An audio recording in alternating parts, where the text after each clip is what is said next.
যদি যায় লম্বা সময়ের জন্য ঘর থেকে বের হইলে নামাজগুলো কাজা হয়ে যায়, ঠিক কিনা?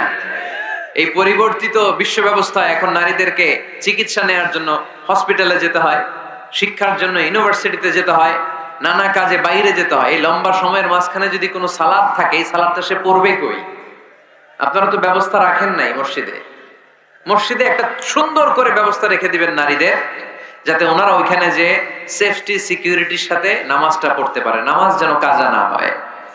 ও বুয়ুতুহুন্না খায়রুল লাহুন্না, যদিও নারীদের জন্য ঘরে নামাজ পড়লে বেশি সওয়াব, কিন্তু কখনো যদি কাজে বাইরে বের হয়ে যায়, নামাজের সময় যাতে নামাজ কাজা না হয়, এজন্য মসজিদের এক জায়গায় নারীদের জন্য জায়গা থাকার দরকার আছে না নেই?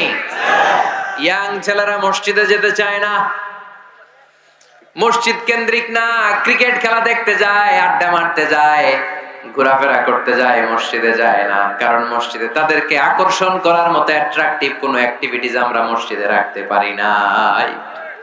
ওদের তো একটা কাজ লাগবে। ইয়াংরা টিম ওয়ার্ক পছন্দ করে। কি করে? টিম ওয়ার্ক, একসাথে গ্রুপ মিলে একটা গ্যাং তৈরি করে কাজ করতে ওরা পছন্দ করে, ঠিক কিনা? তো এটা সুযোগ তো ওদেরকে করে দিতে হবে। মসজিদ হবে আমাদের সামাজিক ঐক্যের কেন্দ্রবিন্দু। যুবকদের জন্য অনেক অ্যাক্টিভিটিজ এই মসজিদের মধ্যে রাখতে হবে, তাহলে তারা মসজিদমুখী হবে। চিল্লায় বলেন ঠিক কিনা? প্রতিটা মসজিদ এমন ভাবে তৈরি করা উচিত যাতে করে ছোট বাচ্চারা মসজিদে আসে। একটা কিড জোন থাকবে, কিড জোন। আমি মালয়েশিয়া সহ পৃথিবীর অনেক জায়গায় অনেক বড় বড় মসজিদে কিড জোন দেখেছি, মানে বাচ্চাদের খেলার জায়গা। মসজিদের বারান্দায় বাচ্চাদের খেলার জায়গা, বাচ্চারা ওখানে খেলাধুলা করতেছে, মায়েরা নামাজ পড়তেছে, ছেলেরা নামাজ পড়তেছে। বাচ্চারা এই নামাজের দৃশ্য দেখতে দেখতে একদিন নিজেই ওযু করে নিজেই নামাজ শুরু করে দিচ্ছে। দেখবেন ছোট্ট বাচ্চাটা, আমরা যখন নামাজে দাঁড়াই, আমার মেয়েও দাঁড়ায় আমার পাশে, ছোট্ট মেয়েটাও কিচ্ছু পারে না, আমি যখন সূরা পড়ি ও মুখ নাড়ায়, এরকম মুখ নাড়াইতেছে। কি যে পড়ে ও নিজেও জানে না, কিন্তু আব্বু নাড়াইতেছে মুখ, আমিও নাড়াবো। আমি রুকুতে যাই, সেও রুকুতে যায়। সুবহানাল্লাহ কইবেন না? বাচ্চারা তো দেখে দেখে শিখে। মসজিদে নিয়ে যেতে হবে।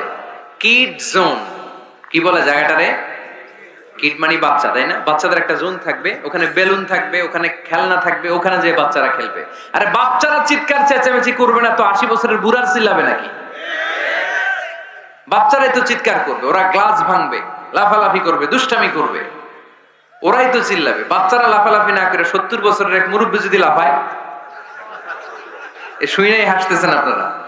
তার মানে মুরব্বীরা তো এটা করবে না, করবে বাচ্চারা। বাচ্চাদের কাজ বাচ্চাদেরকে করতে দেন, ওদেরকে বুঝাবেন যে আব্বু এটা ইবাদত গাহ, এখানে দুষ্টামি করতে হয় না, এখানে ইবাদত করতে হয়, আল্লাহর কাছে চাইতে হয়। একটা প্রাণবন্ত মসজিদ যদি আমরা গড়তে চাই, কি কি লাগবে? নাম্বার 1, যোগ্য ইমাম লাগবে। কি লাগবে? ইমাম। অনেক বড় দায়িত্ব।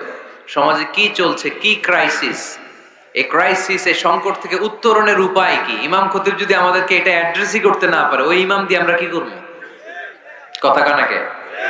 আমি নামাজ পড়াইতে পারি না, ক্যামেরাম্যান পারে না, সভাপতি সাহেব পারে না, তো ইমাম লাগবে কেন আমাদের? আমরাই তো আমগো নামাজ পড়তে পারি। ইমাম মানে তো নেতা। He lead the way, he lead the way. নেতা কারে বলে? Who knows the way, who goes the way, who shows the way, he is the leader. ঠিক কি না? নেতা কারে কয়? Who knows the way, who goes the way, who shows the way. যে পথ চিনে, যে পথে যেতে পারে, অন্যরে নিয়ে আগাইতে পারে, সে নেতা। তাহলে ইমামের দায়িত্ব, খতিবের দায়িত্ব প্রতি শুক্রবারে গড় পড়তা আলোচনার দরকার নাই।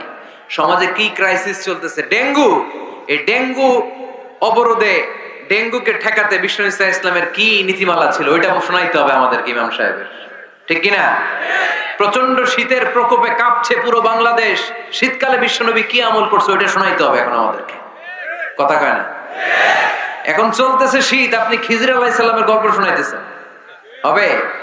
ওই ইমাম খতিবের আমাদের দরকার নাই। কথা কি মাথায় ঢুকতেছে?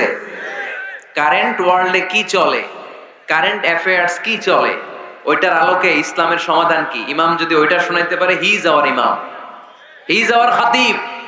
আওয়ার খাতিব শুড বি ডিসকোয়ালিফাইড পার্সোনালিটি। এরকম লোক হইতে হবে।